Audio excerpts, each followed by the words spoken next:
Today, we're going to be covering a whopping 27 glitches that you can do within Pokemon Black and White. I absolutely love Unova, and while people say these games aren't that broken, I'm here to challenge that. Making NPCs dance, skipping through gyms, surfing on top of people, and a whole lot more. So let's dive into Gen 5 glitches.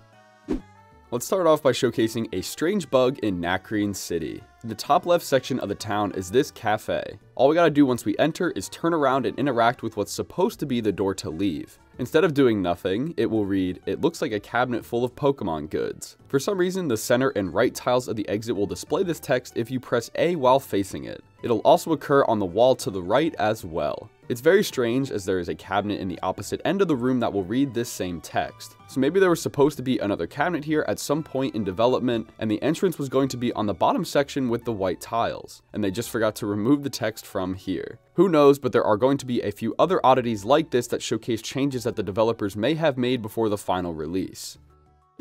There is one more text-related thing that Nacrene City has to offer. In the back of the museum, you'll find the second gym of the game. It has you going around these bookcases to solve a puzzle. Well, the final step is to challenge this trainer standing on the ladder. Upon beating her, you'll be able to access the final book in the puzzle and the bookcase will shift, revealing the staircase down to the gym leader. Instead of progressing on, save your game while still facing where the bookcase was and reset the game. Once you load back in, interact with the area you're facing and it'll spit out all the text like the bookcase was still there. You can step off the ladder and it'll still occur when you come back. The shifting animation doesn't play again or anything, this text just stays behind. But this glitch will only occur if you save and reset while facing the bookcase's original spot. So I'm honestly not sure how that works code-wise. Maybe when you reload your save, the game thinks, oh, you haven't beaten the gym leader yet and you're still in this room, so the bookcase and text should still be here. I don't know, just my best guess, but it's still weird. Moving a little further into the game on Route 7, you'll stumble across the Celestial Tower. Nothing out of the ordinary will happen until you reach the 3rd floor. For some reason, anytime you press B, all of the NPCs in the room will change which direction they're facing. Just all at once, they shift to the next position to look. This will happen on both the 3rd and 4th floors of the tower, except for the nurse near the staircase on the 3rd. So for a practical use, you can skip past all the trainers by standing near them, pressing B once to shift them, and then run right on past. Or, if you just want something funny, spamming B will cause them to break out into a little dance. There's something for everybody here, and all you gotta do is press B. Not sure why this happens, as the 2nd floor has the same kind of setup, and it does not work. Backtracking a little bit here, but Route 4 contains the Desert Resort, and more importantly, the Relic Castle. Navigate down the building until you're on B3F, which is 3 floors down, and you should be in this room. Come near the pile of sand falling from the ceiling and hug the wall below. After smashing your face a couple times, one tile of the wall doesn't stop you and we can clip inside the building. As you can see, our character's head is visible on every other tile, but this specific one lets us step inside. You can't do anything special in here, so this was likely either a scrapped path, or the room layout was slightly different during development. To my knowledge, this is the only hole you can find in this castle, so it raises some questions.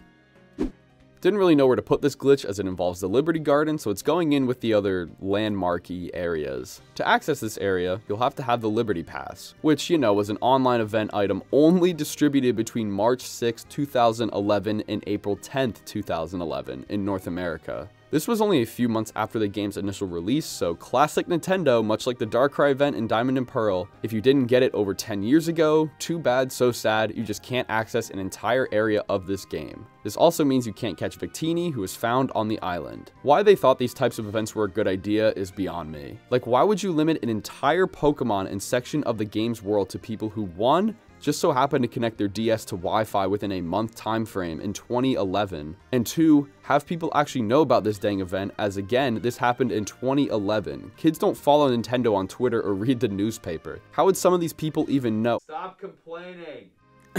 Right. Anyway, this glitch has nothing to do with the area itself, it just has to be visible on your map. When you hover over the location, the green dot will change to red. All that for a red dot? Yes, that's it. None of the other landmark green dots will change colors when you do this, but it's worth pointing out that blue dots, which represent towns and cities that you can fly to, will change red when you hover over them. Meaning this could have been a location you could fly to as well, or just behaves differently as it's an event-only area. Not sure, but if you were one of the lucky few who actually got the Liberty Pass, you can see this very basic glitch.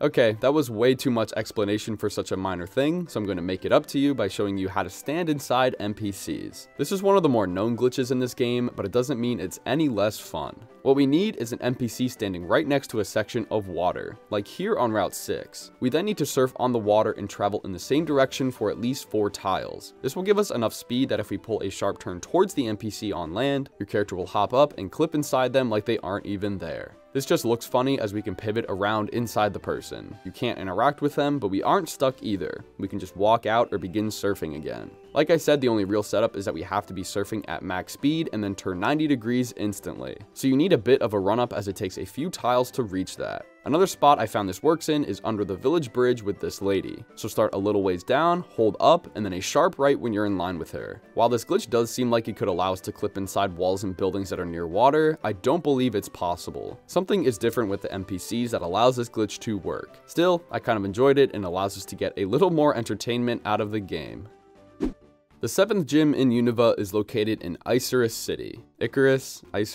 I think it's Icirrus. And funny enough, it involves a whole lot of ice. Well, for a nice change of pace, this glitch is useful and allows us to skip a trainer battle while in here. After defeating the girl trainer here, you'll have access to the last section before the leader. Follow the steps I take by spinning up and around twice until you're in this backwards L section. For some reason, and defying all laws of rocks, these 2 on the right are not solid, so we can just walk right through them. While this is fantastic on its own, it also allows us to skip the karate-looking trainer that we're supposed to fight up there. Walk through either rock to slide to the right, then head up and hit the switch on the left. Slide back and spin around twice, which should place you on this little platform, allowing us to walk up and fight the gym leader. It may have looked a little complicated on screen, but I promise you when you're doing it there yourself, it makes a lot more sense, and allows us to fight the gym leader early. Speedrunners use this trick in runs, so if you want to fit in with the cool kids, all you gotta do is phase through a rock. Castelia City is a big metropolis with plenty of skyscrapers and people late for work. Entering one of the alleyways will show dozens of people running up and down the streets. If you try and walk in front of them, they will scurry out of the way to the left or right. However, if we hop on our bike and dart directly from one end to the other horizontally, we can seemingly crash into them. The speed and direction we're traveling causes the NPCs to ignore us and not even attempt to move out of the way. They just accept their fate, as their boss will probably accept a broken leg as an excuse for being late. It's nothing crazy, and I did have times where my bike would come to a stop in the middle of the road, but most of the time you can just clip right through people. Just make sure to travel on a straight line left and right. Going up one city will cause us to end up in Nimbasa. Right as we come out of the route gate, you'll see these little rows of lights sticking out of the ground. There's a weird visual bug we can see with them. Walking over any of the top 5 lights will cause your shadow to clip underneath the light texture, while the bottom one behaves like it should with your shadow over top. It's kind of tough to see with the fence in the way, but you get the idea. Both effects happen here for seemingly different reasons, and I'm not sure why the bottom one is the only odd one out. You can also find these ground lights in the amusement park to the right, just in front of the Ferris wheel. These ones also have the shadow go over top, so I'm gonna guess that the ones in South Nimbasa are the glitched ones. Some of the other ground lights are smushed into the middle of 2 tiles, and walking over them, we can see the shadow as well. So I'm guessing the ones in the city were kind of smushed in there as well and created this glitch effect. The developers crunched a few textures in this game closer together than they should have, such as tall grass, which we'll talk about right now. On the far left side of Route 3, you'll see this trainer and some rows of grass. After a couple seconds of glancing, you may notice that the first 2 columns have 7 tiles of grass smushed into 6 tiles. Just look at the grass off to the right and compare the lineup to those of the first 2 here. It's also noticeable when actually walking through the grass. Your character is practically over top of the texture when normally you're standing in the middle of it. I have no clue why the developers did this, and it may have been a mistake, because there's no real reason to only have these 2 rows misaligned and have an extra thing of grass. Okay, it's time to slow things down a bit with a certain lady in Driftveil City. In the top area, you'll find this building with a bunch of NPCs. The one in question is this elderly lady off to the left. Due to what people believe is missing lines of code, she will talk 1 text speed slower than she's supposed to. So if you had your settings set to fast, she will talk at mid speed, or as I like to call it, Scarlet and Violet speed. And if we set it to slow, she will talk slow. Here's what a normal slow text speed looks like, just kind of take in how fast the letters are going. And this is what hers looks like. I almost fell asleep waiting for her to finish yapping. Still, she raises a few questions in my mind, like how is this even possible? This exact NPC model is used in other areas throughout the game and does not have this problem, and everyone else in the room behaves like normal. So how is it only her? Let's pick things back up with some battle glitches. This one is basically doing the exact opposite, as we're going too fast for the game to handle. The move Trick Room flips around the turn order of battles by allowing the slowest Pokemon to go first and the quickest last. But what if we're just too fast to even be contained in the room? Basically, to do this, we have to have a very fast Pokemon such as Zebstrika with a lot of speed EVs. When in battle, activate Trick Room, then switch to the fast Pokemon and start spamming Agility to boost our speed even more. Once the speed stat is over a value of 1809, Trick Room is ignored and the fast Pokemon goes first anyway. This could be incredibly annoying in a competitive battle, as it's the game's fault for just ignoring the Pokemon due to his blaring speed. I don't know if any professional matches have been swayed by this glitch, but it sure would suck if it did. Moving on to something a little more cool, having an egg attack for you. Assist is a move learned by a handful of Pokemon, specifically ones that look like cats, such as Liepard. It allows you to use moves from another Pokemon in your party. Before entering a battle, have only the assist Pokemon and an egg in your party. Then when in the battle, use assist. This will pull a move from the unhatched egg and attack with it. In this example, add an Oshawott in the egg, so my Liepard used Air Slash and Brine on the turns I used it. Could be a useful way to check what Pokemon is in the egg, or check if you got the correct egg moves while breeding. You probably noticed that during gym battles, when a leader is on their last Pokemon, the music will change and they'll come out to say something about courage or whatever.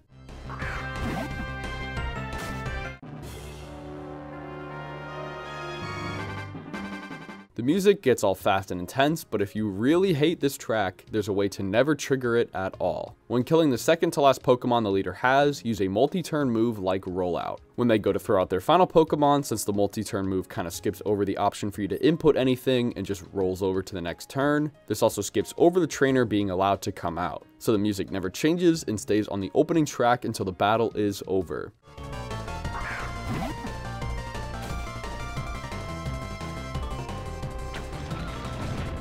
This can be done with any multi-turn move, so if you either really like the beginning track or dislike the intense one, this glitch can be real handy.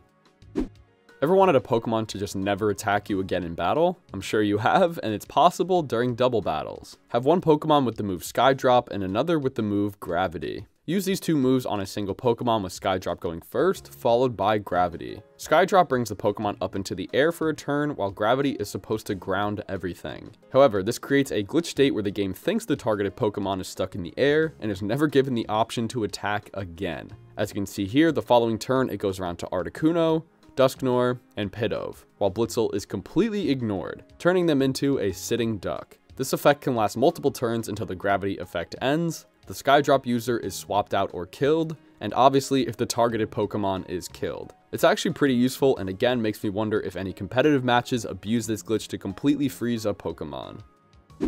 Alright, that's enough battle glitches, let's talk about blatant errors the developers made. Head into your bag and the TM's pocket. Have a look at TM94 Rock Smash. Notice anything different? The disc icon showed is actually a rock type one, even though it's a fighting move. I guess the devs got mixed up and saw, oh, it's got rock in the name, so it must be a rock type move, even though it's a fighting type that involves smashing rocks. Here's what a rock type TM looks like, and this is what a fighting is supposed to be. Slightly more orange. A similar bug can be found in the Japanese version of the game. TM67 Retaliate is a normal type move that you get after defeating the normal type gym. However, if you're a TM disc connoisseur, you'll notice that the disc displayed is a dark type one. Very weird, as this was fixed in other versions, we just get the Rock Smash one. Now, I'm not a Pokemon programmer or anything, but why not just have the game display whatever disc the move type is? Like, if move equals normal type, display normal disc on screen. These two glitches make it seem like they hand-coded every single TM and disc, and they just messed up on these two for some reason.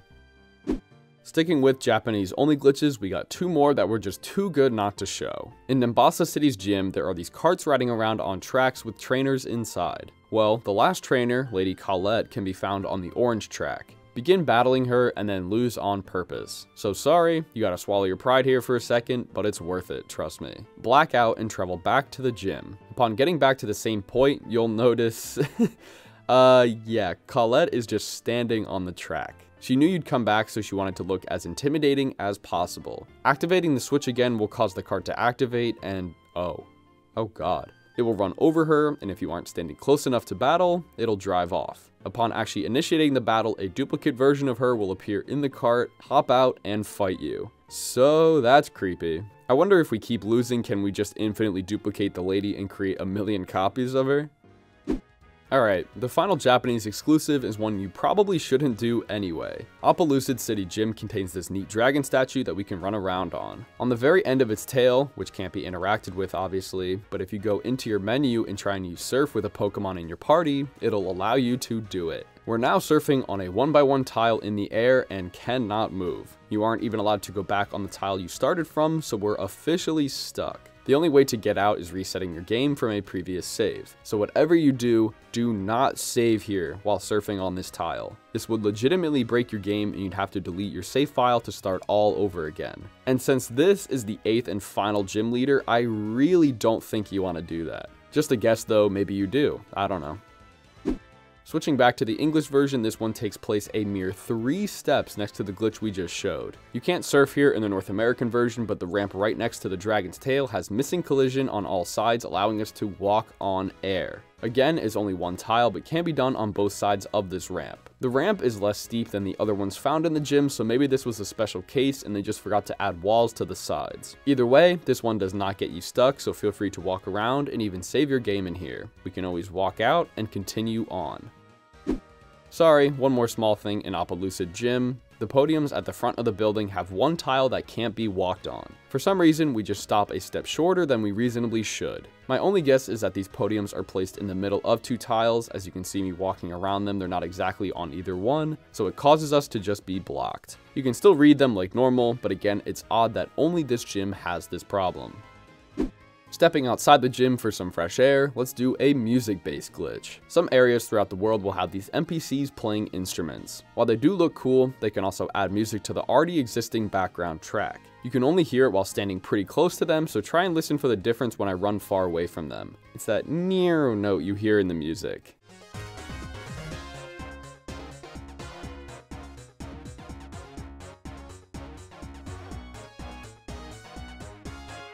Well, if you really wanted to hear that at any point in the city, simply stand near them so you can hear the notes, and then fly to the exact same city that you're already in. Upon landing back in, the music will now always contain that extra instrument, no matter where you run.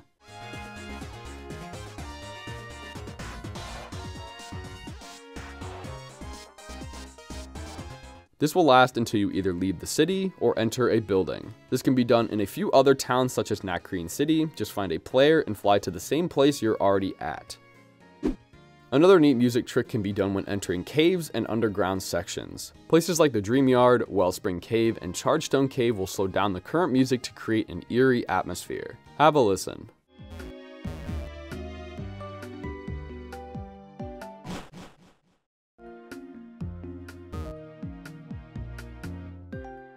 Again, the track is the same as above ground, but just slower. Well, if we save our game while the slow track is playing and reset, upon coming back, the music will be sped up again, allowing us to explore areas without the creepy music.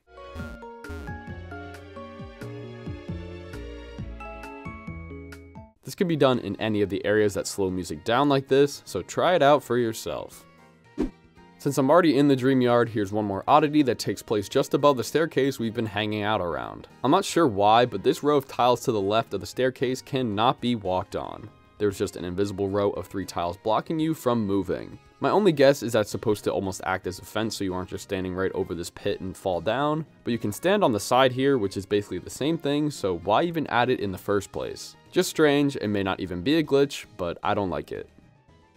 Alright, these next 2 glitches involve breaking the PC in Pokemon centers. Enter your box to move Pokemon and locate one that has a Pokemon in it. This part is important as you have to tap on the Pokemon to select it. You can't use the buttons, you just gotta tap it quick. With it selected in this menu up, tap on the box name and select Switch Box. Now simply change to another box and back, and your Pokemon is gone. Nah, not really. If you hover your cursor over it, the Pokemon will still display, and if you select it, this happens. Not sure why, but this sequence turns the Pokemon invisible, and selecting it will bring up this red blob. The red blob actually makes sense though, as it's just the outline that goes around the Pokemon when you select it. But since there's no sprite in front of it, it's the only thing we see. You can move them around, but the effect will correct itself pretty quickly. The second is kind of a similar setup and involves making an icon disappear instead of a Pokemon. While in a box, bring up the switch box menu and then click on the box name. This time click on name, and it doesn't really matter if you change it or not, but after closing out of it, the little red X at the bottom right corner of the screen will be gone. It's still technically there, as just pressing the space where the icon was will still close out of the box. The reason this happens is when you pull up the switch box menu, the icon disappears from the screen like it's supposed to. But by going into the naming menu, the game never gets a chance to put the icon back, so this is the result. Still behaves like normal, and some of y'all might have done this glitch yourselves without even realizing it, as it's pretty tough to see. This glitch can be done with any NPC in the game that walks around in a loop or pattern. I'm using this orange guy on Route 13 that's going in a circle. If you stand one step ahead of them on a corner, they will stop in place, their animation will slow down, and they will not turn. Now it just looks like they're planning on and should be walking forward, but never do. So they're just stuck in this animation until we decide to move out of the way. I know it's not anything crazy, but it does look weird to see them walk in place. And that's where this guy is going to be stuck for the rest of his life, because we're ending the video here. Sorry, bud. So there were a whole lot of glitches in Pokemon Black and White. That may have been one of my biggest videos to date when I'm talking about the sheer number of glitches this game has. I've been itching to play through Gen 5 again, and with the remakes hopefully around the corner, please Nintendo, what better way to go back and cover glitches within them. I did make a glitch video on Black and White a whopping 6 years ago, but it's kind of outdated and I didn't cover nearly as many as I did today, so I wanted to do it justice. I may make another video covering Black 2 and White 2 glitches, as they're surprisingly different glitches in that game, so let me know if you want to see that. But for now, I'm gonna get up out of here. Thank you guys so much for watching, and as always, see ya!